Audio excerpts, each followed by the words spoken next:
Buenísimo.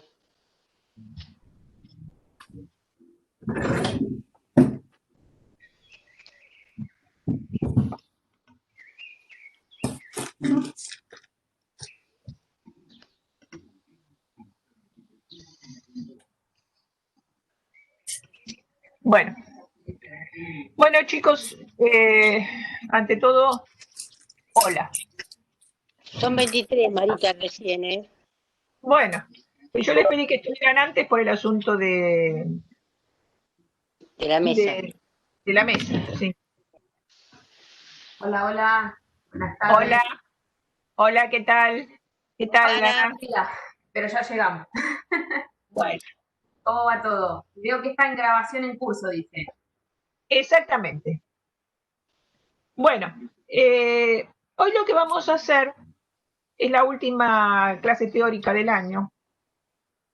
Así que lo que vamos a hacer es primero un repaso para que vean ustedes, para que tengan en claro todos los temas que tenemos que ver, que tienen que ver ustedes ante un posible final o examen o coloquio o lo que fuere.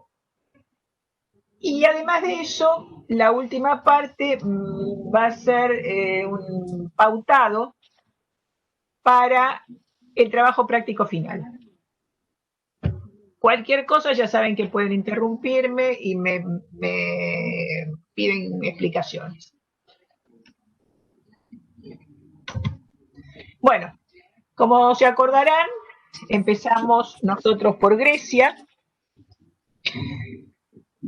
donde los conceptos que hemos trabajado fueron el tema de la belleza asociada a valores, la belleza relacionada con las cualidades del cuerpo, del alma y del carácter. Acuérdense que era, digamos, un requisito que la belleza estaba acompañada de la bondad, o sea, no había un cuerpo bello si no estaba acompañado de un espíritu bello y viceversa. Acuérdense del tema de la estatuaria, los curos y las coré, o sea, la estatua de los hombres y de las mujeres. Recuerden que era cuerpos perfectos que representaban casualmente la perfección del cuerpo y del alma. Eran hombres y mujeres en la plenitud de su desarrollo físico entre los 20 y los 25 años, en toda su potencia, en toda su belleza, y estaban regidos exclusivamente por los cánones de belleza. Acuérdense que los cánones eran las medidas que se tomaban, las proporciones que se tomaban para medir el cuerpo humano, por ejemplo, en el caso de un hombre, la dimensión, el largo de 3 cabezas correspondía a la altura que va desde la coronilla hasta el ombligo y desde 4 cabezas desde el ombligo hasta la punta de los pies. Eso en cuanto a la estatuaria, lo mismo corresponde también en cuanto a al cuerpo femenino. Lo que estudiamos nosotros particularmente de Grecia es en la ciudad de Atenas, donde vamos a encontrar dos polos, el polo civil y el polo religioso. El polo religioso es la Acrópolis, que es como su nombre lo indica, porque acro significa alto, la ciudad alta, la polis es la ciudad alta, y la ciudad baja, que es donde estaba el ágora, el centro cívico de la ciudad. Acuérdense también de la definición de polis, que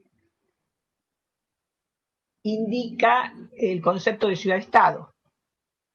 La ciudad-estado es aquella que es independiente de otras, que no depende de ninguna otra entidad superior como en el caso, por ejemplo, de las provincias. Las provincias dependen de la nación, en el caso de las polis no es así. Los monumentos principales en la Acrópolis eran, por supuesto, el Partenón, el Erectión. Acuérdense en el Erectión del tema de las cariátides, que era la representación de mujeres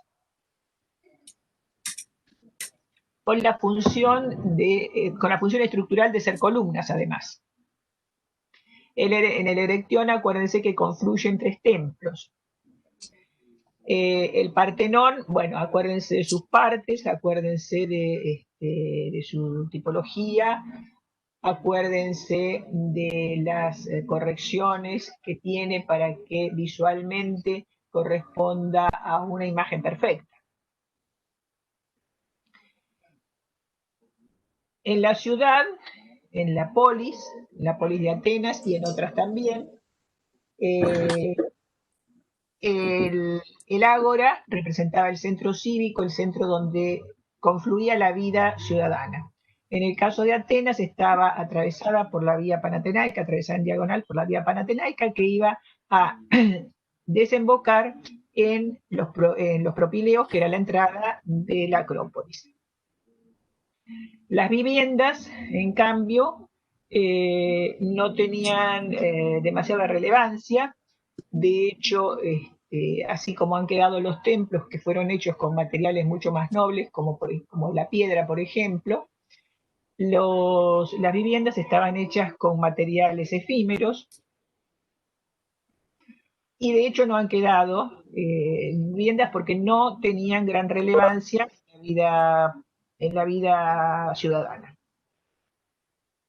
Acuérdense también del concepto de ciudadanos y de democracia en Atenas. Acuérdense que ciudadanos no eran todos y que el concepto de democracia era un concepto bastante restringido para lo que hoy conocemos de lo que es la democracia. Las viviendas estaban separadas en dos niveles. La parte de abajo era la parte dedicada a los hombres, donde eventualmente hacían algún tipo de reunión los hombres, pero no era una cuestión muy común. Y en la parte de arriba sí se reunían las mujeres, en el gineceo, donde realizaban las tareas a las que estaban destinadas, o sea, el tejido, la confección de vestimentas y tareas exclusivamente domésticas.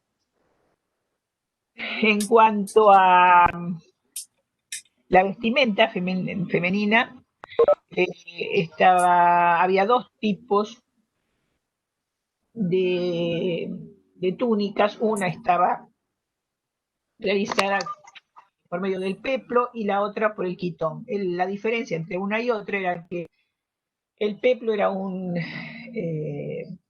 rectángulo que se doblaba en la parte superior y se enganchaba con fíbulas en los hombros y luego se ataba con un cíngulo en la cintura. Mientras que el quitón era, digamos, lo que podríamos decir, el peplo, mientras que el peplo terminado tenía mangas cortas, o sea, no tenía mangas, el quitón sí tenía mangas caídas porque estaba todo cosido, entre comillas, por medio de fíbulas en los hombros y también se ataba con un cíngulo. Otra cosa muy importante a tener en cuenta en la cultura griega es el tema de la alfarería, que también respetaban en sus formas ciertos cánones porque las ánforas también constituían unidades de medida. O sea, uno vendía o compraba o intercambiaba aceites, vinos, miel, etcétera, diciendo, quiero tantas ánforas de tal cosa y te las cambio por tantas bolsas de tal otra. Entonces tenían, además de un valor de ser contenedores, tenían un valor de intercambio comercial un valor económico. La que vemos aquí es un tipo de ánfora especial, la que termina en punta, porque era la que se usaban para trasladar mediante barcos aceites y vinos. Piensen que Grecia fue y es una gran productora de aceites y también tiene viñedos. Entonces estas ánforas se pinchaban en una cama de arena y impedían que se volcara el contenido por el movimiento del barco. En cuanto al mobiliario de la casa, era bastante reducido, precisamente porque la casa no era un sitio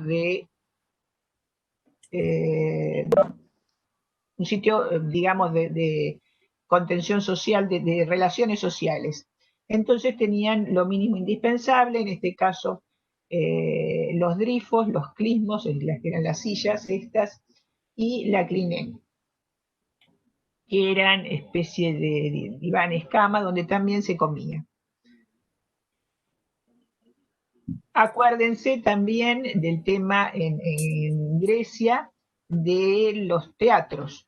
Acuérdense que el teatro de Dionisios, por ejemplo, que fue incorporado a la Acrópolis una vez, digamos, relativamente incorporado porque estaba de la parte de afuera de la Acrópolis, pero estaba al lado de ella, estaba pegado a la Acrópolis. Pero piensen que es importante, y cuando vean, cuando hacen la comparación con Roma, piensen que es muy importante la función del teatro griego en cuanto a un promotor de ideas políticas y sociales, pero además en cuanto a su estructura. El teatro griego está construido sobre pendientes naturales, mientras que el teatro romano es completamente artificial. Y pasamos a Roma.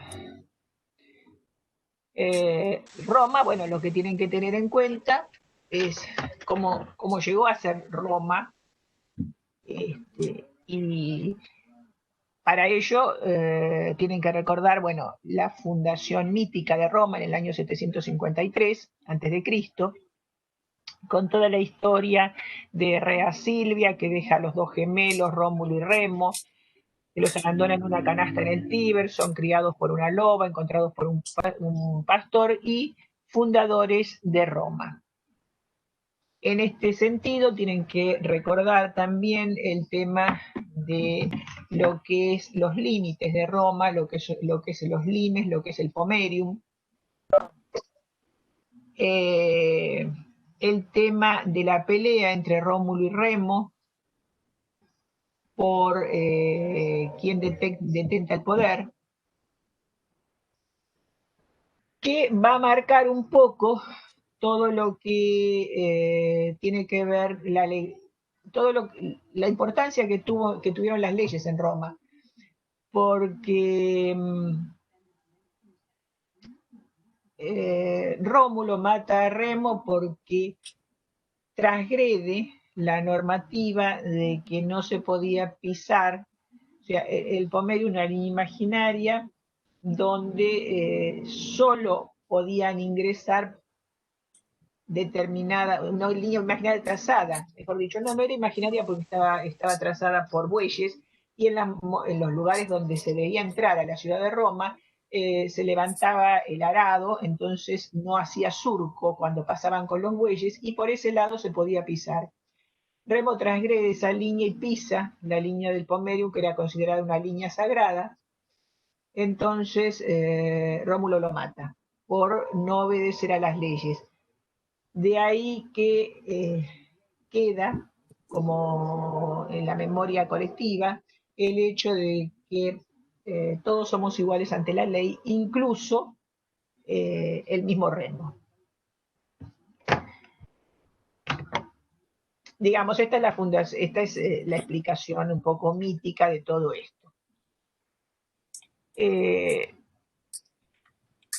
desde el año 753 en adelante, Roma es una monarquía, hasta el 509, que se transforma en república, con la última, con la expulsión de los tarquinos, que fue la última dinastía reinante. Los tarquinos dejaron varias cosas bastante positivas, porque, por ejemplo, fueron quienes empezaron a sanear. Roma está compuesta, ustedes conocen, 7 colinas de Roma. En la parte baja de las colinas era la parte pantanosa, y había, que todavía en muchas partes de Italia sigue habiendo, había mucha malaria. Los tarquinos fueron los primeros que empezaron a disecar los pantanos que se formaban en las partes bajas de las colinas, y con eso empezaron a sanear toda la región.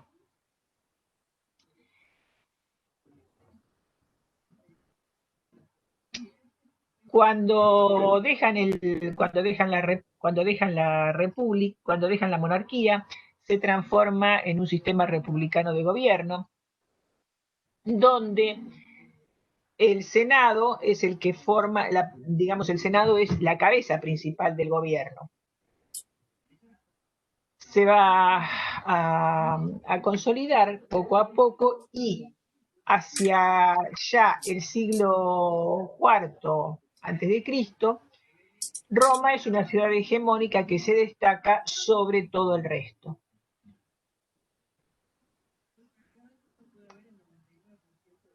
Durante el siglo II antes de Cristo y hasta el siglo que va a conformarse, va a aparecer una crisis que es debida a cuestiones económicas y a peleas internas y demás, y van a nombrar el 27 antes de Cristo, Octavio va a conformar el segundo, o sea, para solucionar todo este sistema, para solucionar la crisis, nombran a Octavio para que conforme un segundo un triunvirato. O sea, ya se había hecho uno, pero no había dado resultado. Un triunvirato, o sea, un gobierno compuesto por 3 personas, por 3 senadores. Octavio es nombrado para conformar un segundo triunvirato, junto con Lépido y Marco Antonio. Y ahí, bueno, es una historia independiente, que Cleopatra, en lugar de haberse enamorado de Marco Antonio, se hubiese enamorado de Octavio, hubiese sido otra la historia, porque en lugar de haberse enamorado de un perdedor, se hubiese enamorado de un ganador. Lo cierto es que termina siendo Egipto anexada, y en ese momento, anexada a todo lo que era el territorio romano, y en ese momento el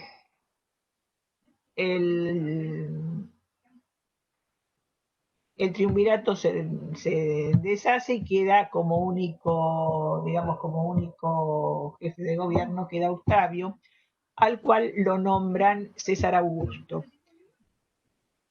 César Augusto Augusto es un título nobiliario, que significa algo así como el primero entre pares, una cosa así, es nombrado el primero entre pares. Y con esto se inicia, a partir de Augusto, que asume como tal el 27 a.C., comienza lo que es la etapa imperial de Roma. Esta etapa va a ser bastante, o sea, por un lado va a ser muy próspera, pero por otro lado va a ser una etapa de congelamiento de territorios. O sea, los territorios que había ganado Roma se habían ganado durante la República. Durante el Imperio se dedican a conservar estos territorios, y se produce entonces un congelamiento que va a llevar más tarde primero a una riqueza bastante concentrada en pocas manos y después va a llevar finalmente va a llevar a la disolución del imperio. Previamente a ello se van a intentar varios sistemas de gobierno. Va a haber la tetrarquía, va a haber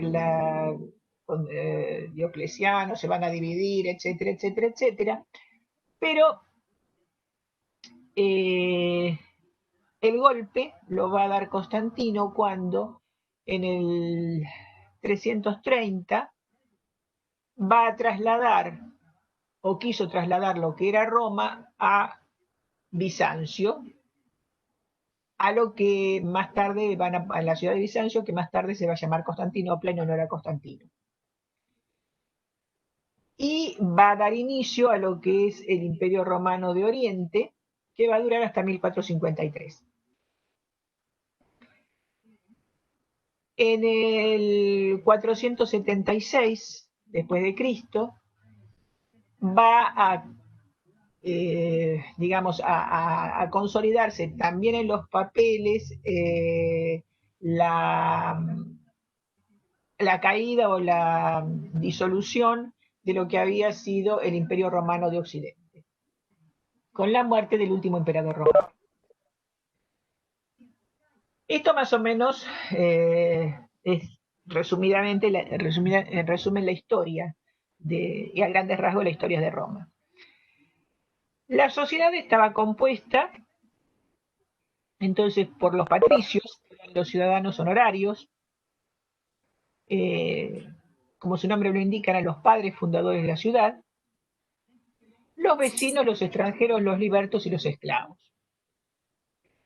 Desde los vecinos hacia abajo, los extranjeros, los libertos y los esclavos eran todos plebeyos y clientes. Ustedes ya saben lo que es el sistema de clientelismo con respecto a lo que eran considerados los ciudadanos honorarios romanos, que eran los patricios. Cada patricio tenía su cantidad de clientes que iban a servirle para obtener más poder. Si bien Grecia y Roma fueron dos sociedades esclavistas, la diferencia entre una y otra es que en Roma el esclavo podía llegar a ser un liberto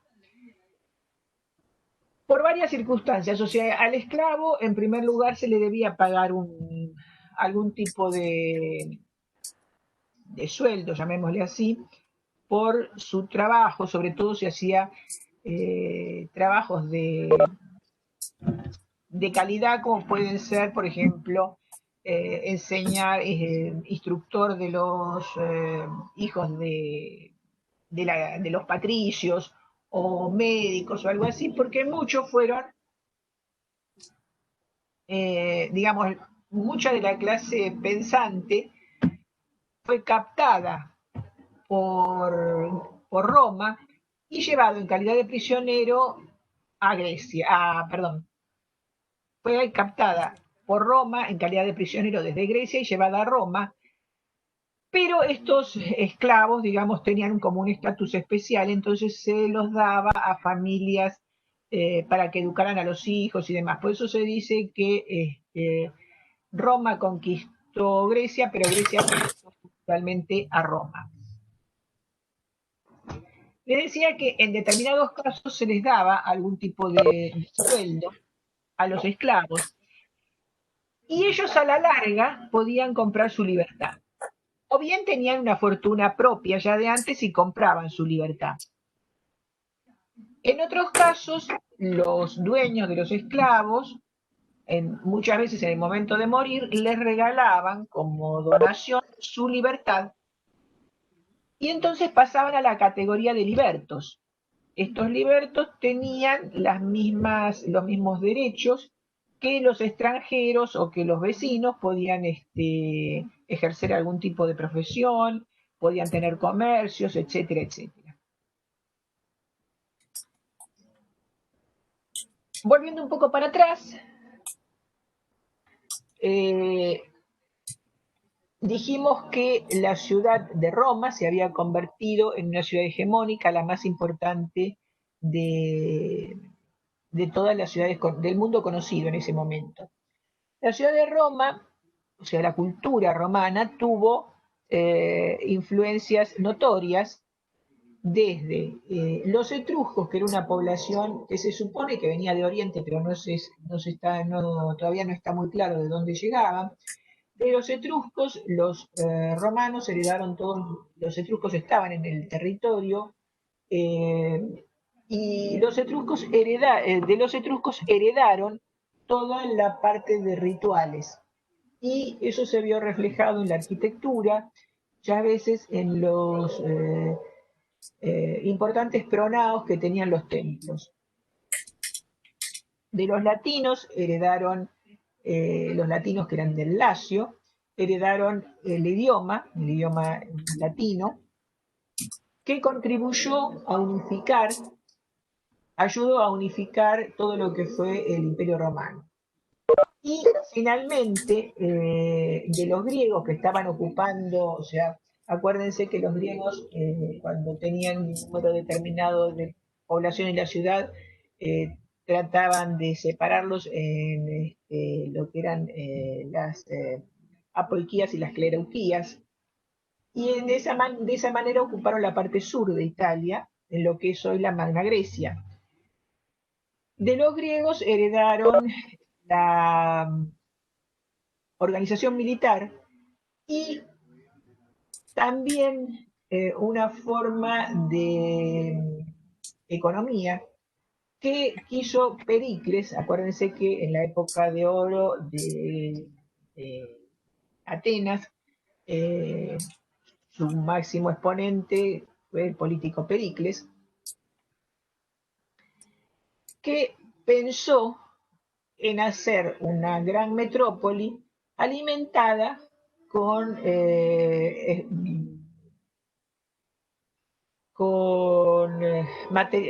materia externa, o sea, en la gran metrópoli se consumía y se administraba, pero no se producía. El producto era el producto de las colonias. Esto lo llegó a hacer Roma, lo pensó Pericles para Grecia, pero no llegó a hacerlo. Lo pensó Pericles y se concretó en Roma. Otra cosa que tienen que tener en cuenta es el trazado de Roma. En Roma y en el Imperio Romano tenemos sobre todo dos tipos de organización urbana. En primer lugar, la ciudad de Roma, que es una ciudad orgánica, o sea, es una ciudad que no es planificada, es una ciudad que fue armándose a medida que iba creciendo. Pero en las ciudades que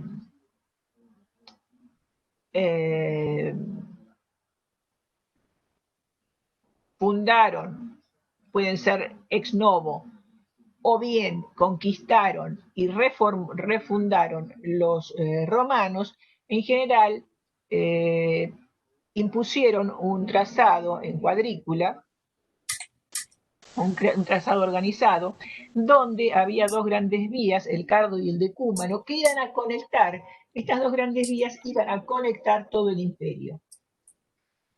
Por eso es que tenían gran importancia, además eran cuestiones defensivas y permitían, si había algún tipo de rebelión, penetrar rápidamente a los soldados romanos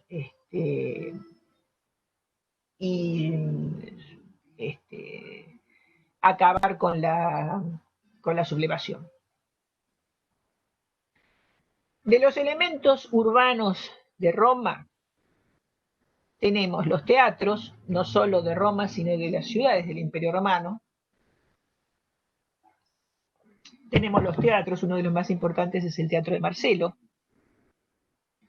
que, como les decía anteriormente, hay que establecer la diferencia entre lo que es un teatro griego y lo que es un teatro romano.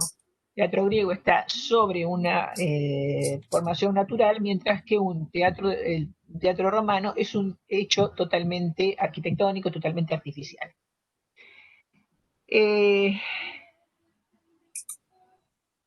Otro de los elementos muy importantes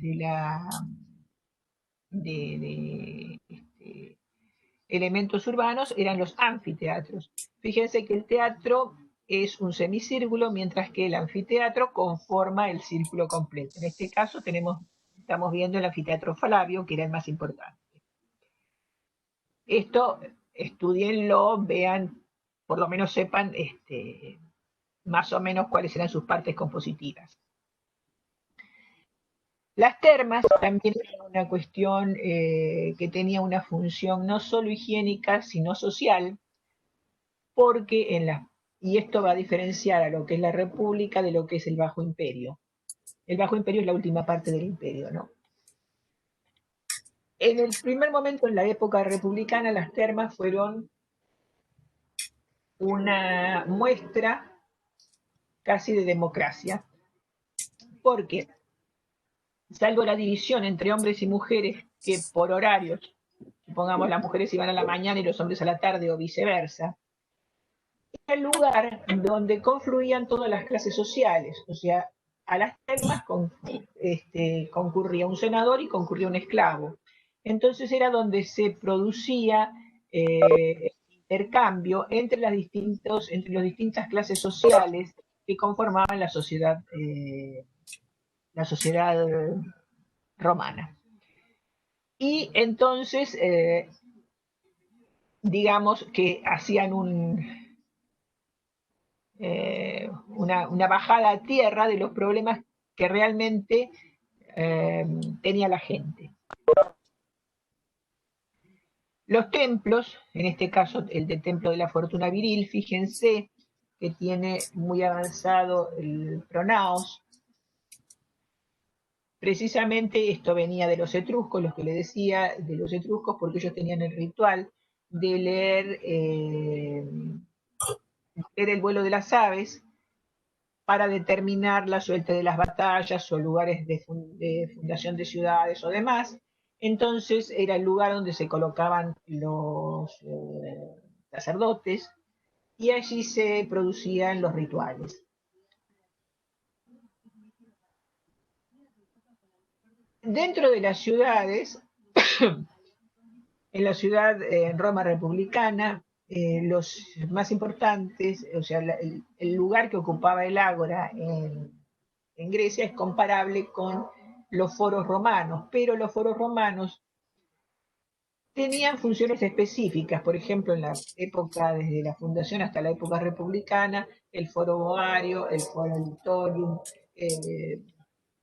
no me acuerdo ahora cómo se llama el otro, eran foros específicamente que estaban en la orilla del Tíber y funcionaban como mercados. Por ejemplo, el foro boario era donde se vendían las carnes, el foro litorium era donde se vendían la parte de vegetales, que estaba ubicado muy cerca de la isla Tiburtina. La isla Tiburtina es una isla que está en mitad del Tíber, porque del otro lado del Tíber era la parte, digamos, más salvaje, y era donde se conseguían muchas veces los vegetales y las plantas que se iban, o los animales que se vendían en los foros. Entonces, allí, del lado de la ciudad, estaban ubicados los dos foros más importantes. Después el foro romano. Pero después en estos foros también se desarrollaba la vida social, porque evidentemente donde hay mercado hay vida social, hay reuniones y demás. En el foro romano, por ejemplo, tenía una función más específica en cuanto a la sociedad, y era donde también se proclamaban los candidatos a senadores o a miembros del gobierno y hacían sus arengas a la población y demás. En la época del imperio, estos foros se fueron multiplicando, de tal manera que se fueron como encimando unos con otros, porque empezaron a ser elementos de elogio hacia distintos emperadores. Por ejemplo, así tenemos el foro de Nerva, el foro de Trajano, y demás, entonces quedaban todos muy juntitos unos al lado de los otros. Es importante que estudien sobre todo el foro de Trajano, precisamente porque tiene dos exedras, que es el que vemos acá en pantalla, es el que vemos acá, tiene dos exedras, en una de ellas está ubicado el mercado de Trajano, que es digno de estudiar por su concepción moderna que tiene del espacio. Después tenemos también las basílicas, la basílica de Emilia y la basílica Ulpia, que también estaban adosadas a los foros. Las basílicas eran lugares, o sea, se dice planta basilical por la forma rectangular que tienen, pero en realidad las basílicas tenían una función muy distinta. En primer lugar, se entraba por la parte lateral más ancha, y en los dos extremos tenía dos exedras. En una de ellas estaba dedicado a la justicia penal y en la otra la justicia civil. Y en el medio había distintas actividades, como por ejemplo los notarios, como por ejemplo algún tipo de comercio, etc. Tenía que ver más con la parte legal. Y finalmente tenemos las viviendas, que son tres tipos de viviendas: las domus, las ínsulas y las villas. Las domus eran las viviendas unifamiliares de los patricios, que cada vez, a medida que fue desarrollando, que fue transcurriendo el tiempo, o sea, de la República al Imperio, cada vez se fueron haciendo más grandes, más importantes. Lo que vemos acá es una ínsula muy simple de la primera época, donde todos los ambientes están alrededor de un patio central, con un impluvium. El impluvium era el lugar donde se juntaba el agua. Los ambientes más importantes eran el triclinum, que era el lugar donde se reunían para comer, tanto hombres como mujeres. O sea, esa es la diferencia, la gran diferencia de la sociedad griega a la sociedad romana, porque la mujer tenía un rol social muy importante. Eso se ve reflejado en la casa, donde los ajuares que estaban en las viviendas y el lujo mismo de las viviendas era mucho más importante que en Grecia, precisamente por el rol de la mujer y el rol social que tenía la casa, porque en Roma se recibía, o sea, la casa era una representación social también. Normalmente en la entrada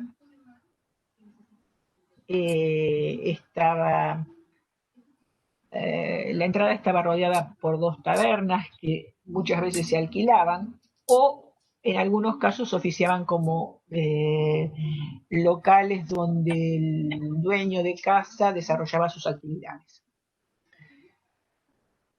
La segunda vivienda urbana eran viviendas de varios pisos.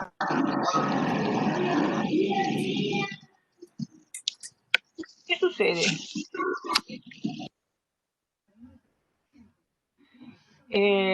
Bueno, les decía, las ínsulas eran las viviendas urbanas de varios pisos, que en muchos casos llegaron a tener 6 o 7 pisos, y tenían el gran problema que muchas veces la planta baja era donde vivía, o sea, estaban construidas sobre una domus. La planta baja era de piedra, pero el resto era de madera, y en la planta baja o bien vivía el dueño de la ínsula o bien alquilaba locales allí. Pero la planta alta, al ser toda de madera, muchas veces tenía, y era uno de los problemas grandes de Roma, los incendios. Y finalmente tenemos las villas, que se desarrollaron notoriamente durante la última época del imperio, y cada vez se hicieron más y más lujosas, y casi constituyeron una especie de pequeñas ciudades.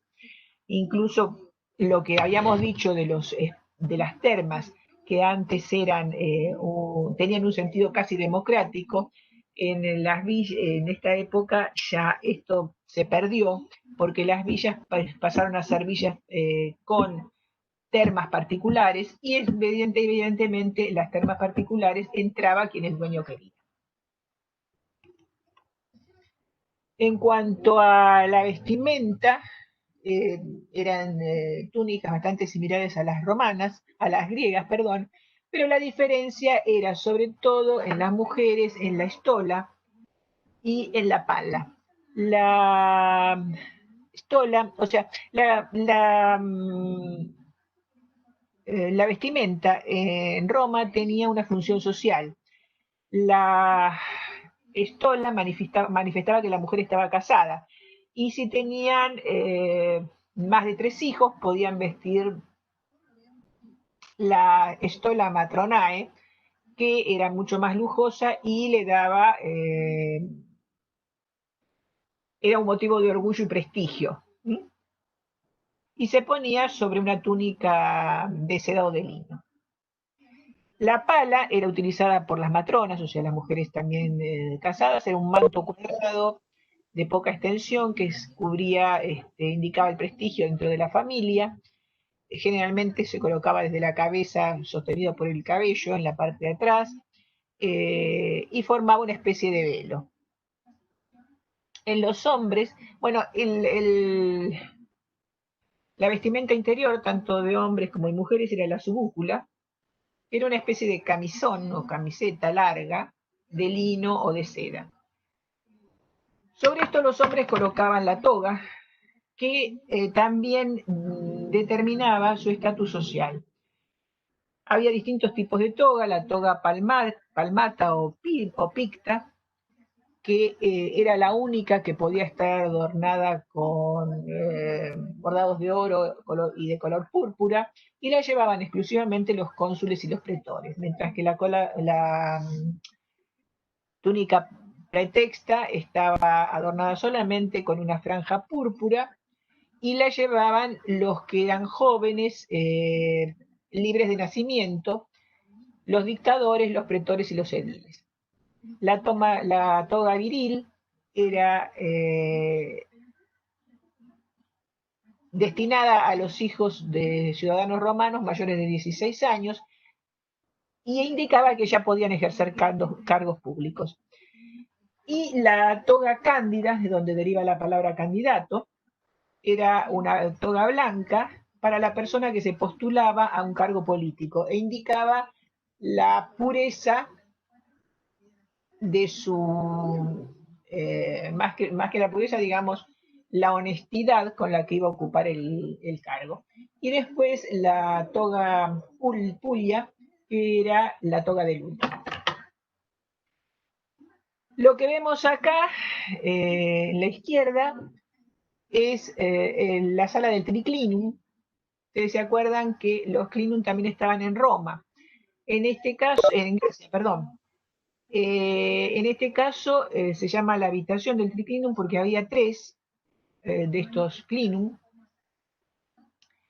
Se usaban para comer con pequeñas mesas como las que vemos allí y se usaban también para reuniones. Después,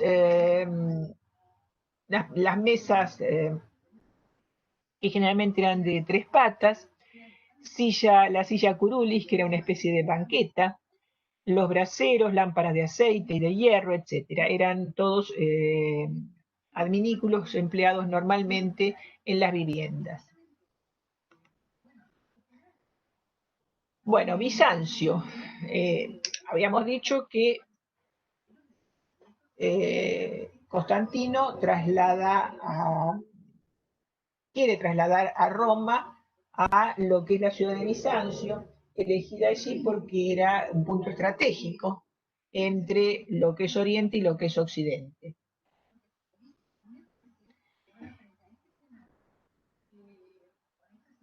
Fue lo que constituyó el Imperio Bizantino desde el siglo IV hasta el siglo X después de Cristo. La forma de gobierno, acuérdense que es el cesaropapismo, o sea, la conjunción en una sola persona del como jefe de la iglesia, pero además como jefe de gobierno. Los personajes más importantes, que los recuerden para que los estudien, son Justiniano, Teodora e Irene. Y la cultura es un sincretismo entre la cultura romana, la griega y el cristianismo. Los elementos urbanos más importantes son los foros, ejes urbanos, templos, puertos, etc. Esto es importante que lo relacionen, que hagan una relación entre la religión, la cultura y la economía, porque están, en particular en Bizancio, están absolutamente unidas. Una de las artes más importantes y que se desarrolló con muchísima fuerza en Bizancio fue el arte musivario, que es el arte del mosaico. Los mosaicos en Bizancio tenían características determinadas, porque, por ejemplo, acuérdense del tema, que no se los nombré ahora, porque es imposible nombrar todo, pero acuérdense de la ciudad de Ravenna, donde estaba el monumento de Gala Placidia, y donde estaba la iglesia de San Vitale. Ravenna era el enclave político de Constantinopla en la península itálica. Evidentemente los viajes no eran lo que son hoy y era muy difícil trasladarse de un lado al otro. Tampoco existía internet ni las videoconferencias, así que para lograr la autenticidad que necesitaba un documento que tenía que ser firmado ante la autoridad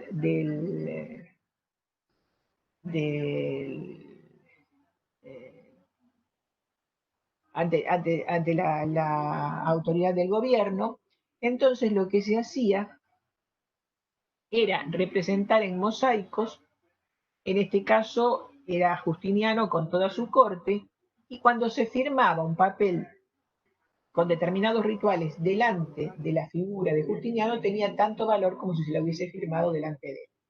Por eso es que los mosaicos tenían también un valor político y está representado, por ejemplo, en este que vemos. Este mosaico que vemos estaba enfrentado a otro mosaico muy similar, que era el mosaico de Teodora. Fíjense las características del mosaico, que son,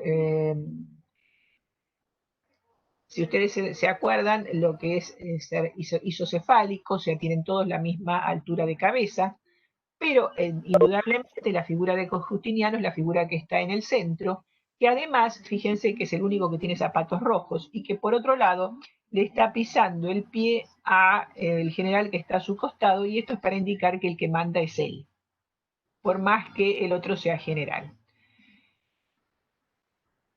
Es interesante analizar todo el simbolismo de los mosaicos porque trascienden mucho más allá de la obra de arte y tiene que ver con un simbolismo político, con un simbolismo de una representación de poder y demás.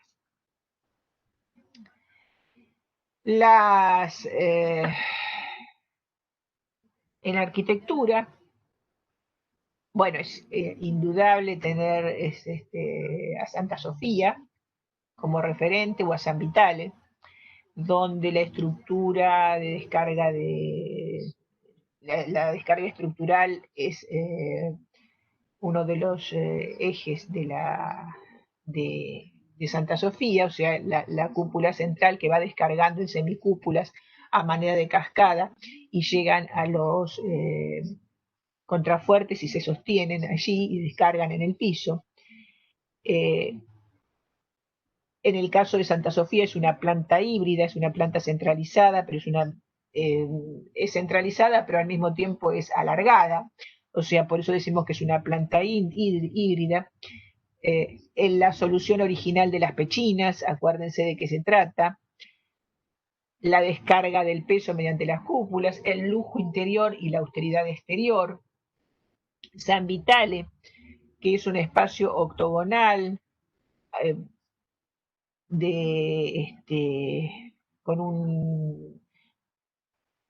la planta baja con exedras caladas, la cubierta con la cúpula sobre tambor octogonal, un deambulatorio, que es el que está en forma de aro todo alrededor, este que ven aquí, deambulatorio circular, pilares que van a separar el espacio central del deambulatorio, columnas en el nivel superior, presbiterio y ábside profundo y nartes en los dos ábsides. Bueno, eso es lo que más o menos arquitectónicamente, como mínimo, tienen que saber. Otra cuestión que es interesante que sepan es cómo se hacen los mosaicos. Yo tendría que haberlo dicho un poco antes, pero bueno, me acordé ahora. Conformado por teselas, donde están compuestas por lo que es el cubo de vidrio. Arriba se le coloca una placa que puede ser de oro o de plata o de algún otro metal que le dé otro color, y después se le coloca el frit, que es polvo de mármol, polvo de vidrio. Todo eso se coloca al horno, entonces se funde y quedan pequeñas piezas con las que se van conformando los dibujos que vemos en los mosaicos. Se destacaron también en las joyas, particularmente en todo lo que tenía que ver con trabajos en marfil y en ilustraciones. Lo que vemos ahí es lo que se llama la cátedra Eburnia, o sea, la cátedra de marfil, un lugar donde se sentaba el emperador, que es íntegramente realizada en placas de marfil. No. ¿Qué pasó? Bueno, ahí está. Bueno, el otro tema que vimos también es el Islam, donde lo importante es lo que dice al principio, relacionar con el cumplimiento de rituales, implantación, orientación, formas de producción, las alfombras, que están destinadas precisamente al culto. Bueno, en las mezquitas tenemos espacios, patios muy grandes, generalmente abiertos, donde se destaca la quibla, que es el muro donde está el mihrab. El mihrab es una especie de kiosco, y los minaretes. Piensen en los rituales, en realidad no se asocia esto a la idea de una misa, como la podemos tener nosotros presentes, sino que cada uno ora a Dios o a Alá desde su individualidad, pero sí tienen que cumplir determinados rituales, como por ejemplo el hecho de que la quibla debe mirar a la Meca. La Meca es el lugar donde está la Kaaba. La Kaaba es lo que estamos viendo arriba a la izquierda, que es una especie de cubo. Kaaba creo que significa cubo, donde en una de las esquinas un cubo negro realizado en piedra, donde está dentro de una gran mezquita, la mezquita de la Meca, y es donde los musulmanes tienen la obligación de ir a visitar por lo menos una vez en la vida. Este lugar guarda una reliquia de un meteorito de origen incierto, pero es el lugar, según la creencia de ellos, donde se une el cielo y la tierra, digamos. Lo que habíamos explicado del axis mundi, o sea, es el plano vertical que une la existencia, o sea, es la existencia vertical del espíritu más la existencia horizontal del plano existencial humano. digamos, la fenomenología y todo ese tipo de cosas. O sea, une lo divino con lo humano. Es el lugar donde se une lo divino y lo humano, donde hay una confluencia de humano y divino. Las ciudades islámicas tienen la particularidad de ser ciudades introvertidas. ¿Qué significa esto? Que no hay lugares como las plazas o hay sí mercados, pero no hay lugares de reunión específicamente diseñados como tal. Las calles son exclusivamente para entrar a las viviendas o a un conjunto de viviendas que pertenecen a una misma familia. Los elementos urbanos entonces son las madrazas, que son las escuelas donde se enseña fundamentalmente donde se enseña el Corán, los caravansares, que son lugares de especie de lo que serían hoy los especies de moteles, o sea, son lugares donde se va a descansar, o sea, eran lugares en medio de dos ciudades donde se paraban y se iban a descansaban los caballos y demás. Los mercados, los bazares, los baños públicos, los palacios, las viviendas, las murallas, las alhóndigas son los hornos, y el alcázar. Las viviendas son viviendas también introvertidas, donde para llegar digamos, a la vivienda hay que tener un largo recorrido y se van sucediendo distintos filtros y solamente llegan hasta la vivienda los familiares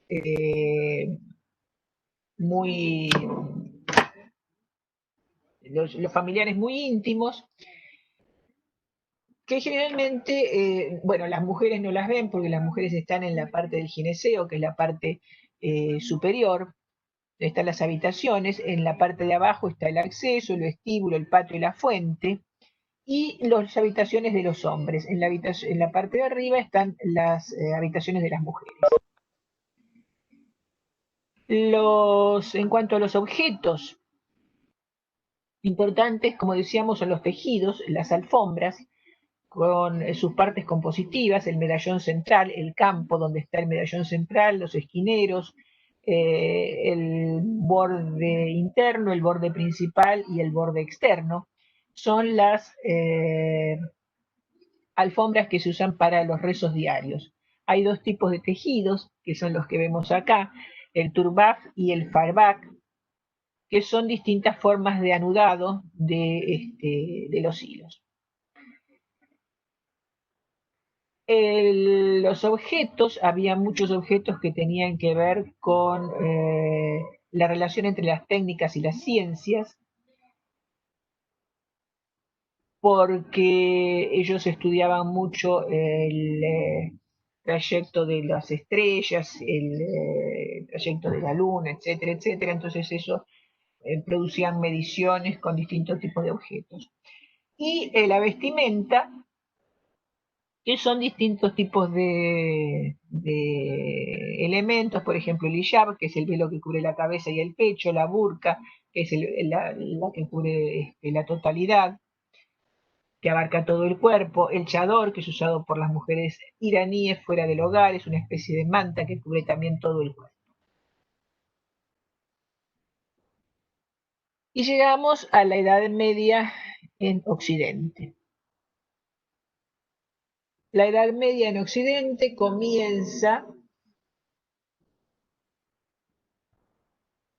a partir de lo que se llama antigüedad tardía o paleocristiano, que es un periodo de transición, donde la figura dominante es la de San Agustín, donde se van a fijar toda la parte de la patrística de la iglesia.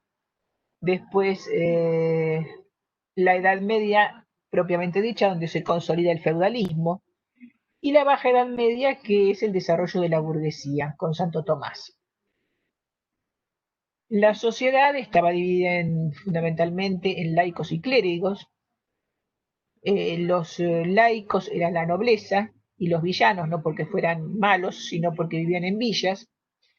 Y allí, esto estamos hablando ya de la Edad Media cuando se consolida el feudalismo. Y vivían en feudos con aldeas y villas. Las aldeas y villas dependían del feudo. Por otra parte, los clérigos, que son los regulares o los regulares son los que vivían en el mundo, o sea, los obispos, por ejemplo, y los seculares son los monjes, los que vivían bajo una regla. Vivían en monasterios o sedes de obispados, los seculares vivían en monasterios. Las instituciones principales fueron la monarquía, la iglesia y el imperio en la época de Carlomagno, en el 600, del 600 al 700 aproximadamente. Las tres,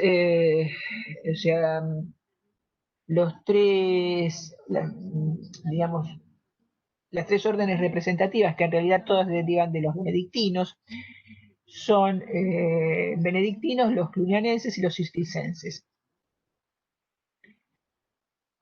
San Benedicto es el que va a fijar las reglas de convivencia y también de arquitectura, las reglas de hora en labora, va a estar fijadas por San Benedicto, y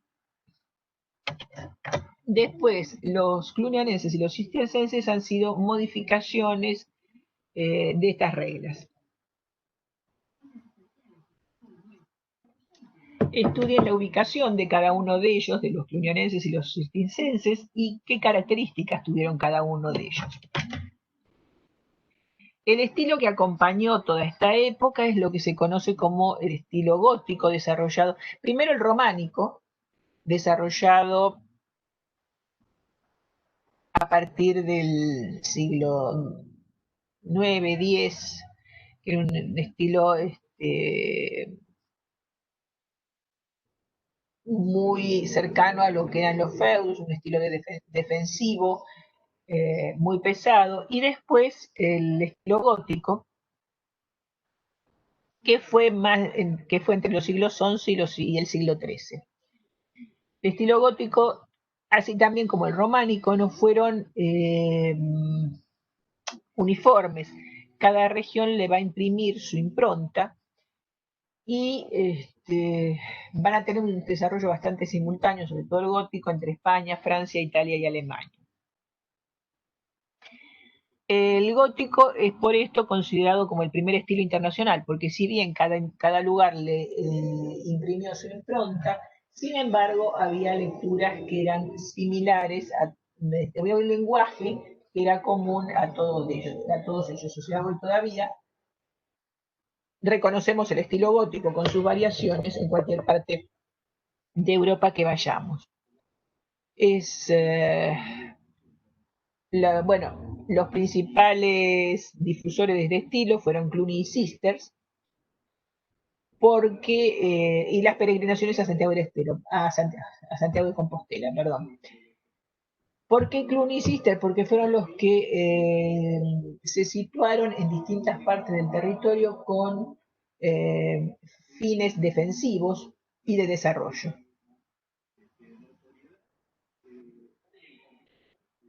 El estilo románico, en cambio, reflejó los valores de la sociedad feudal, o sea, por eso le dije que era mucho más cerca a los feudos, mientras que el estilo gótico es más cercano a la sociedad burguesa. El estilo románico reflejó concretamente los valores de la sociedad feudal, que era guerrera y cristiana. Volvemos un poco para atrás y vamos a ver la organización de un feudo. La organización primero territorial de un feudo, estaban las tierras divididas en distintos sectores. Había una parte que era exclusivamente para su producción era exclusivamente para el señor feudal, o sea, no lo repartía con nadie. Había otras tierras que eran pertenecientes a todo el feudo, que eran productos para todos los integrantes, para todos los que vivían de ese feudo. estaba la aldea, que era el lugar donde vivían los campesinos, las casas de los campesinos, y los mansos, que eran exclusivamente pedazos de tierra que estaban destinados a el producto que tenían era exclusivamente para uso del campesino y de los siervos. Bueno, después ustedes vean la organización específica de lo que era lo que era el castillo feudal y lo que eran sus partes compositivas. Los burgos eran después, cuando ya a medida que se fue desarrollando, si bien el comercio nunca paró, o sea, se dice que la Edad Media era una edad oscura y que el comercio no existía. En realidad el comercio nunca dejó de existir, lo que sí era mucho menos frecuente. Y a medida que se fue tranquilizando el territorio, después sobre todo de época de Carlomagno, que se pacificó bastante el territorio, el comercio empezó a surgir nuevamente con mucho más fuerza y empezaron en muchos casos a establecerse los comerciantes en mercados cerca de los cruces de caminos o en lugares donde hubiese agua potable. Muchas de las ciudades de los burgos que se conocen hoy surgen, tienen ese origen. En otros casos, las ciudades que habían sido casi abandonadas después del Imperio Romano, por peligrosidad y por las pestes y demás, y la miseria que imperaba, vuelven a ser ocupadas y entonces vuelven a revivir y se organizan como ciudades burguesas. Burguesas quiere decir que viven específicamente del comercio, que son fundamentalmente comerciantes. O sea, ya no es más el valor de la tierra, sino el valor del comercio. Como muchos campesinos empiezan a ser un poco más prósperos y a poder vender sus productos, entonces se crean nuevos mercados. Por otro lado, también los campesinos que estaban desde la época de Diocleciano, que estaban regidos por la servitud de cleva, o sea, estaban unidos al trabajo del campo, podían liberarse si se escapaban del feudo y lograban vivir un año y un día dentro de una ciudad, dentro de un burgo. Entonces ya adquirían el estatus de hombre libre y podían empezar a trabajar y a ejercer su oficio. Los burgos en general estaban constituidos por murallas, bueno, tenían murallas, se cobraba para entrar, se cobraba peaje para entrar y esto servía también para construir las murallas. Tenían una zona aledaña a estos burgos que eran para explotación exclusiva de la gente del burgo, para llevar el ganado a pastar o para recoger leña o para recoger algún tipo de frutas o vegetales allí o sembrarlas. La ciudad, el burgo propiamente dicho, también estaba cerrado por murallas y por un lado tenía una parte destinada a los artesanos y a los comerciantes y por otro lado estaba la iglesia con el obispo, con la vivienda del obispo y el cementerio del otro lado. Generalmente estaban limitadas por una plaza entre los dos, o sea, entre la parte de los artesanos y comerciantes y la iglesia normalmente estaba unificada por una plaza que servía de unión para unas y otras.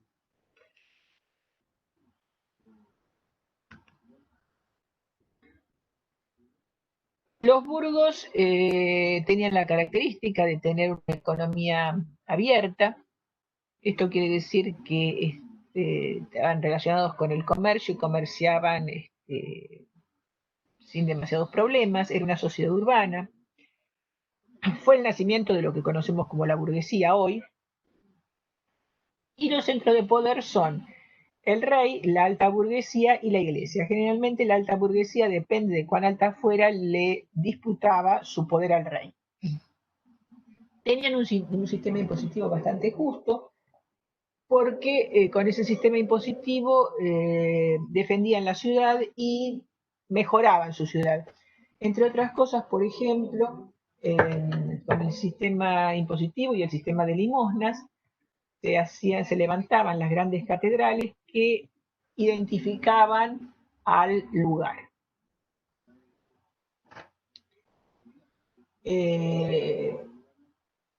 Tenían unas condiciones laborales favorables y fundamentalmente era una sociedad de gente libre.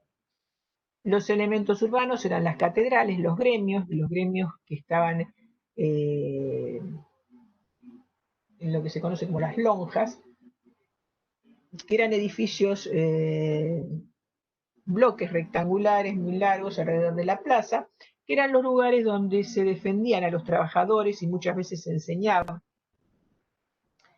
oficios que en realidad fueron, en parte fueron el origen de las futuras universidades. El mercado, las viviendas, el obispado, las murallas. Esto es necesario que describamos cada una reflejando lo que tenía que ver la cultura y lo que tenía que ver la política y la economía. Las viviendas el trazado de las viviendas era particularmente interesante porque se desarrollaron viviendas muy angostas en altura, precisamente porque empieza, como el comercio se desarrolla, es el motor que mueve la ciudad, se necesita mostrar los productos y digamos, el metro lineal que da a la calle es bastante más caro que el metro en alto, que el metro en profundidad. ¿Por qué? Porque ese era el lugar donde funcionaba la vidriera, donde se mostraba el trabajo que hacía el dueño de casa, y ese es lo que servía para vender.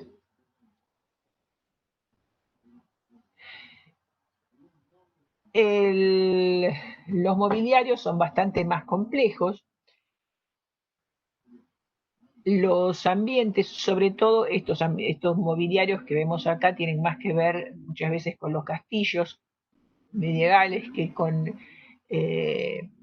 la vivienda urbana, porque por ejemplo la cama con dosel soportado por columnas tenía que ver con un ambiente único que de repente servía de dormitorio, de repente servía de sala de reuniones o incluso también se podía comer allí. Entonces este dosel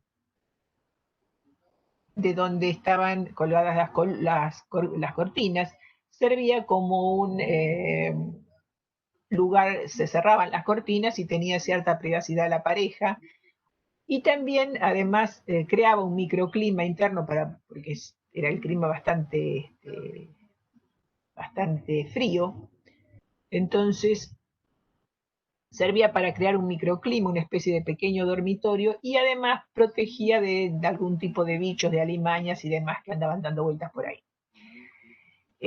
Los faldistorios eran las sillas, distintos tipos de sillas, arcones, armarios, y también muchas veces los arcones se les colocaba un colchón encima y servían de cama para los habitantes del castillo y demás, entonces, sobre todo los sirvientes.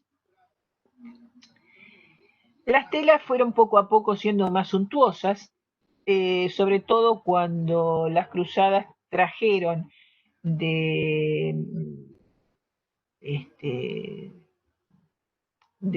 Mosul, por ejemplo, la muselina, o trajeron que trabajaba en algodón, el damasquino de Damasco, la gasa de Gaza, etcétera, y dieron un mayor lujo a la vestimenta, sobre todo a la vestimenta femenina.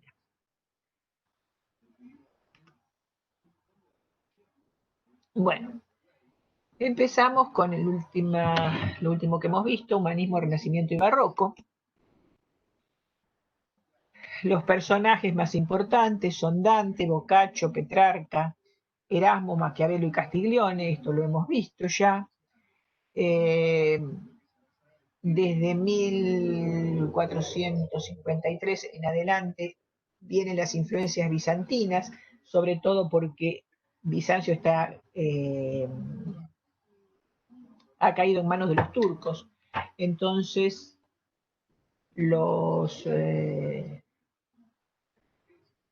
las mentes pensantes de allí tratan de escapar, los intelectuales sobre todo tratan de escapar y llegan a los puntos más cercanos, geográficamente más cercanos, y uno de ellos es Venecia, Venecia y Florencia sobre todo, y es allí donde se va a estallar el Renacimiento, por los nuevos saberes que traía esta gente, los nuevos conocimientos que traía.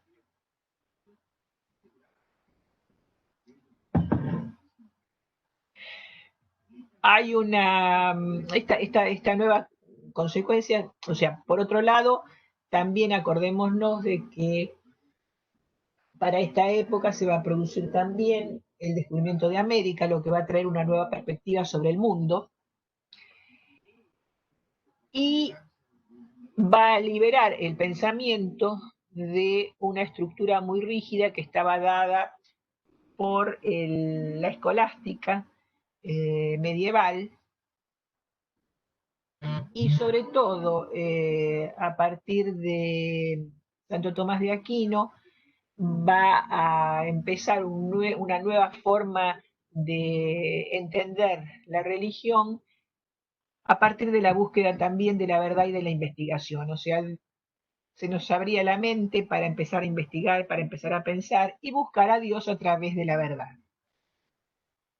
Esto va a traer grandes consecuencias, consecuencias en cuanto a libertad de estudio, libertad de investigación, etc.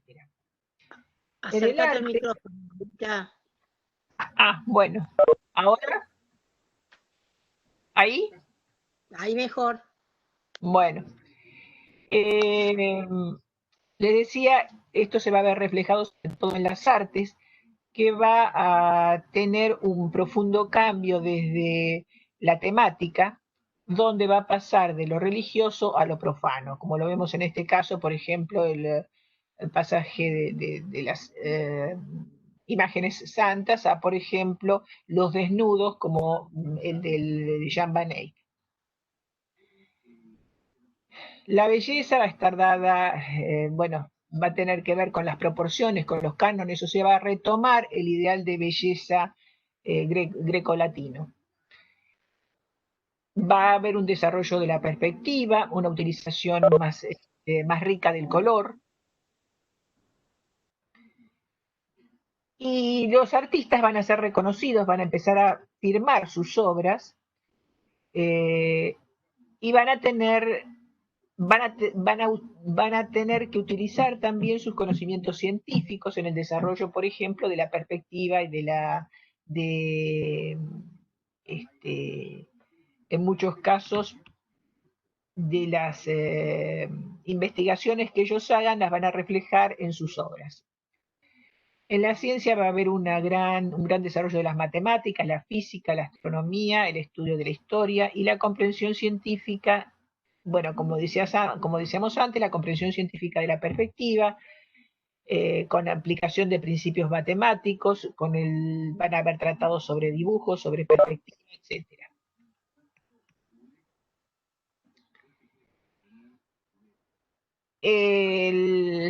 Este periodo, digamos, lo vamos a dividir en Alto Renacimiento, Pleno Renacimiento, Manierismo y Barroco.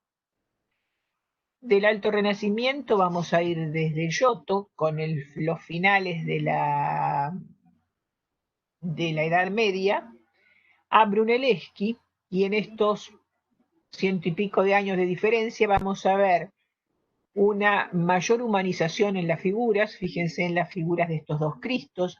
Todavía el Giotto de 1289, 1290 casi, tiene reminiscencias bizantinas y tiene todo el ideatismo de las figuras bizantinas, mientras que el Cristo de Brunelleschi es mucho más humano, hay mucho más, hay una relación mucho más clara con lo que es el cuerpo humano.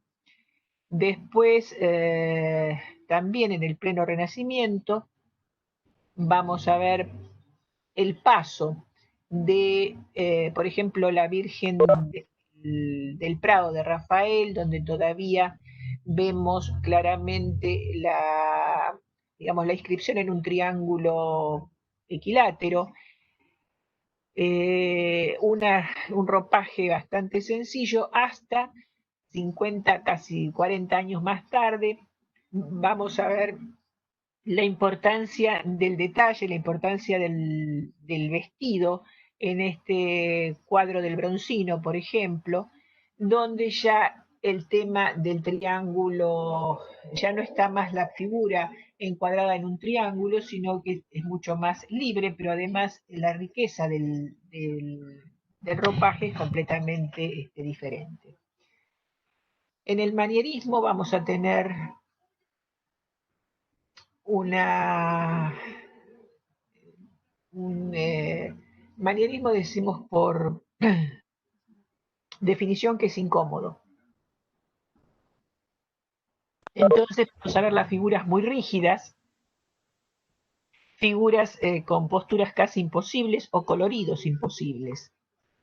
En el caso del descendimiento de la cruz, del Rosso Fiorentino o del Greco, el hombre con la mano en el pecho, vemos una figura sumamente, en el caso del Greco, una figura sumamente rígida con la famosa gola que se colocaba en el cuello, que realmente es una tortura casi, o las figuras del descendimiento de la cruz, que tienen posturas casi imposibles. El barroco, en cambio, o sea, así como el manierismo, así como el pleno Renacimiento es un momento cómodo en la vida y agradable para vivir, en el manierismo es sumamente incómodo, sumamente referenciado a la intelectualidad. El barroco tiene más que ver con el sentimiento, con el asombro y el sentimiento y el juego que conlleva de luces y sombras.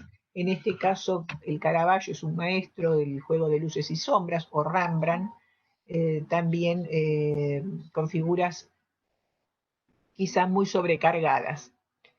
En cuanto al mobiliario, tenemos en el Alto Renacimiento líneas muy rectas, la estructura del mobiliario es casi arquitectónica, o sea, un basamento, un cuerpo y un coronamiento. Empiezan a usarse ya las cerraduras metálicas, y en el pleno Renacimiento, en cambio, todo esto se va a complicar. O sea, si bien va a seguir una estructura bastante acorde a lo que es la arquitectura, va a ser mucho más ornamentada. O sea, todo lo que era simpleza y claridad en el Alto Renacimiento, en el pleno Renacimiento se va a complicar, se va a decorar en demasía. En el manierismo, en cambio, vamos a tener nuevamente, o sea, estas cuestiones de las figuras imposibles, de los planos muy difíciles de congeniar con la realidad. Vemos, por ejemplo, en este mueble que es un facsístol, una base muy grande, una columna muy pequeña que sostiene nuevamente un cuerpo muy grande. Por otro lado, también en este sentido hay un desafío, como en el primer caso, en el descendimiento de la cruz, hay un desafío a las leyes naturales, y más allá de eso hay una tendencia al horror vacui, al horror al espacio vacío. En este caso se llena con taraseados, con tallados, con estucados o con pintados. En cuanto a la arquitectura, vemos más o menos lo mismo. En el Alto Renacimiento vemos una claridad estructural, una simpleza de líneas, si se quiere. En este caso vemos el Palacio Rucellai, de Alberti. Vemos claramente tres niveles separados, un basamento, un cuerpo y un coronamiento, separados los tres por arquitraves. El basamento es dórico, el piano nobile es jónico y el remate corintio. La verticalidad está marcada por las escenas y los sillares son las piedras, los sillares son lisos. El Palacio Farnesio, que es del pleno Renacimiento, va a ser todo mucho más exagerado, o sea, va a tener, fíjense, bueno, acá no se ve muy bien en la imagen, pero hay una, digamos, hay un sobredimensionamiento de la entrada con todo los, digamos, adornos de la familia, etc. Dan perspectivas más complejas, hay una mayor definición plástica, eso quiere decir que hay una exacerbación de todo lo que tiene que ver con la decoración, una monumentalidad, un exceso de lujo. El manierismo en la Villa Capra, por ejemplo, la característica de la arquitectura manierista es casualmente la ambigüedad, o sea, si la Villa Capra la ponemos, no sabríamos decir cuál es la entrada principal porque son exactamente iguales todos los cuatro lados. Hay un uso de la geometría casi exacerbado. Las galerías que avanzan como pronaos, casi podría ser un templo más que una vivienda. Una simetría total y absoluta. La sala principal, la sala circular, interiormente está cubierta por una cúpula y el edificio en sí está girado 45 grados con referencia a los vientos. En el barroco tenemos el palacio, por ejemplo, el Palacio Barberini de Carlo Maderno, Borromini y Gian Lorenzo Bernini, donde hay una interrelación entre el espacio interno y el espacio externo, o sea, hay una casi confusión entre lo que es la parte interna de la vivienda de lo que es la externa, no hay límites precisos. Y esto también se va a reflejar, o sea, todos estos detalles que hemos visto también se van a reflejar en la moda. En el Alto Renacimiento vamos a tener una moda muy austera, si se quiere, muy simple, escotes cuadrados, mangas anchas, atadas al corpiño, cinturas altas, colores brillantes, pero si se quiere, muy casi es una, digamos, una figura de un trapecio. En el pleno Renacimiento, las figuras son mucho más, las vestimentas son mucho más lujosas, más ornamentadas y conservan, pero conservan los lineamientos de las anteriores. En el manierismo, lo que habíamos dicho, las golas exageradas, la tendencia a la artificialidad, una imagen dura y erática. Mientras que en el barroco, lo que vemos son faldas partidas, superposición de enaguas, vemos la ropa interior que asoma hacia el exterior, muchas veces vemos los tajos, los famosos tajos que asoman, que hacen asomar la ropa, las prendas íntimas hacia el exterior.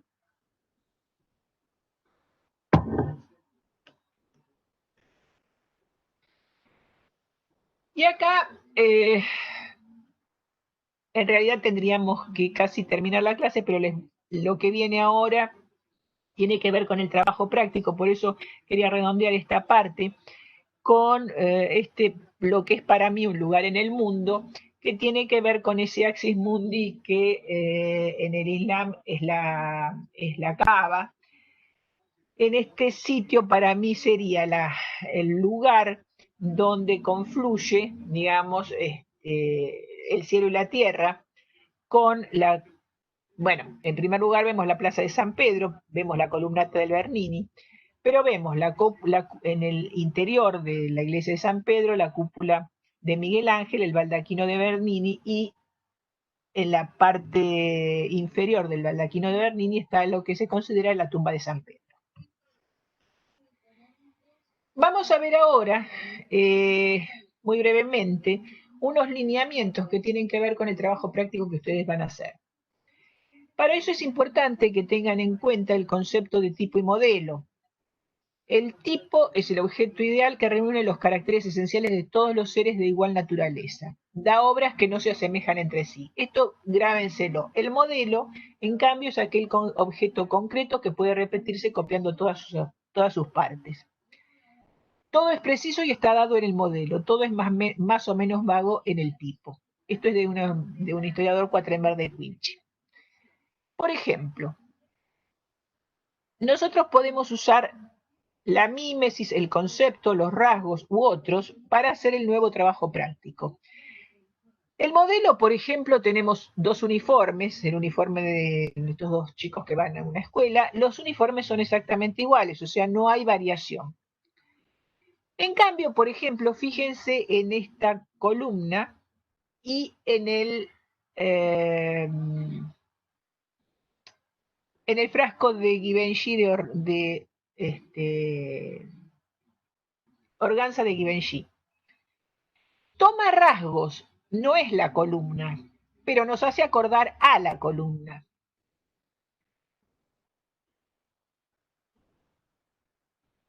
Si tomamos en arquitectura, por ejemplo, el tipo planta circular, podemos dar un edificio como es el templo de Delfos, como es el templete de San Pietro en Montorio o como es el templo de Vesta. Ninguno de los tres son iguales, pero todos tienen el tipo de planta centralizada. Si nosotros tenemos, por ejemplo, la iglesia de Santa María de Montesano y la iglesia del Miracoli, las dos son exactamente iguales. Una es el calco de la otra. Esto es un modelo. Y por otro lado, fíjense en esto. Gian Lorenzo Bernini diseña lo que es la plaza que está delante de San Pedro. La idea de la plaza esa es el abrazo. Es una madre que abraza a sus hijos, amorosamente los abraza.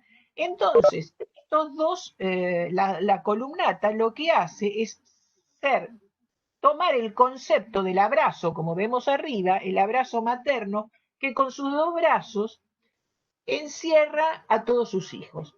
O, por ejemplo, esta iglesia de Adrián García Riesgo, que va a tomar como concepto una cosa que eran hasta los años 60 más o menos, el uniforme de las monjas vicentinas. El uniforme de las monjas vicentinas tenían ese enorme sombrero que uno las veía e indicaba un lugar, una persona santa, una persona pura, etc. Él toma él toma la idea del sombrero de las monjas y lo transmite en una iglesia. El concepto y la forma. Si nosotros tomamos, por ejemplo, el Panteón, lo vemos reflejado en la iglesia de la Inmaculada Concepción de Belgrano del arquitecto Nicolás Canale. Es una forma muy similar, o sea, no podemos negar la referencia, tomó el modelo. Pero fíjense en el edificio administrativo Salitre 2 de Juan Manuel Medina del Río en Bogotá. Es una planta circular también como el Panteón. Pero, ¿qué ocurre? En lugar de la cúpula está descubierta. Y en lugar de ese enorme pronaos, el pronaos también existe. Y fíjense en la parte de atrás, a ver si lo ven. Fíjense acá en la parte de atrás que tiene una especie de pronaos donde se produce la entrada. O sea, tomó la planta circular, tomó la idea del espacio central, pero en lugar de cubrirlo, lo descubre. Y avanza en la entrada, así como avanza el Panteón o como avanza la Iglesia de la Inmaculada Concepción. El EUR con el anfiteatro Flavio fueron los dos diseñados, o sea, uno es para hacer, o sea, fueron los dos para mostrar la grandeza de lo que era Roma.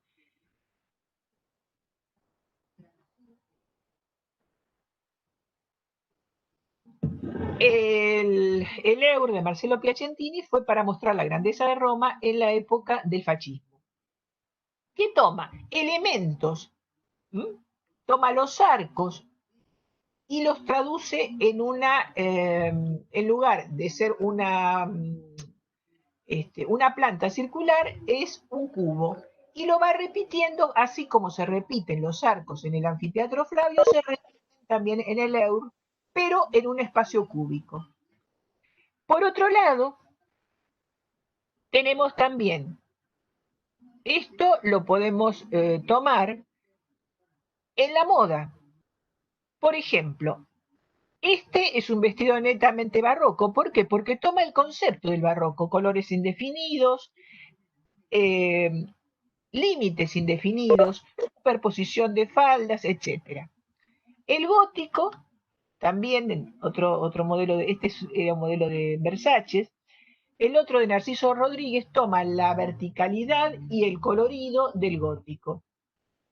Y finalmente, para Bailolita toma el vestido clásico. El vestido clásico, que es un vestido recto, que se puede usar en cualquier ocasión, que no tiene un momento definido en la moda.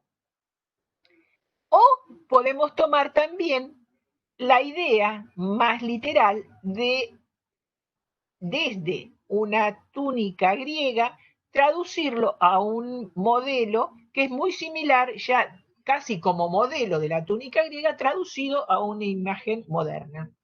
O bien los zapatos, que si bien en un primer momento las plataformas fueron usadas precisamente para no ensuciarse los pies por el barro que había en las calles, hoy se usan directamente como cuestión de moda. En los mobiliarios, también a partir del concepto de drifos, por ejemplo, se pueden hacer todas estas derivaciones de lo que es la silla con las patas características de lo que es la drifos, las patas curvas, los asientos bajos, el tipo de respaldo. O sea, no son iguales, toman el concepto, lo mismo que toma el concepto esta silla de las ideas de la silla Savonarola. O los clismos, que también se usan tanto. Podemos tomar que estos dos reposeras para tomar sol son una derivación del clismo, o bien este tipo de reuniones que se hacen en algunos restaurantes, que son casi, digamos, la repetición de lo que eran el triclinum de los romanos. O las cunas, que a partir de una cuna que es un modelo medieval, van saliendo distintos tipos de cuna hasta una cuna completamente actual que se desarma el día de hoy. Bueno, estudien un poco, entreguen el práctico en tiempo y forma de ser posible, pero sobre todo, como dice acá, cuídense mucho y traten de pasarla lo mejor posible. Esta es la última clase teórica, pero para consultas estamos siempre. Si no nos vemos, buenas vacaciones. Chau, chicos. Chao, nos vemos. Chao. Chao. Chao, gracias.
Y generar formas que nos permitan enseñar aún si esto continuara, porque uno no sabe si después de esto va a aparecer otra cosa, qué sé yo. Y de alguna manera es como, yo lo pienso como el estado de sitio, ¿no? Como una guerra. Al principio uno pensaba que era coyuntural y a medida que esto se fue alargando, empezó a tener otras características. Entonces, de alguna manera me resigno, no me resigno a que este tenga que extenderse mucho más de lo que la situación lo permita, y que tendríamos que empezar a pensar formas que nos den la posibilidad de adquirir grados de presencialidad, distintos grados de presencialidad. Así que bueno, creo que hacia el año que viene tendríamos que buscar una cuestión que vaya hacia esa convergencia a lo bimodal. Seguramente tenemos la inteligencia como para poder plantear algunas situaciones.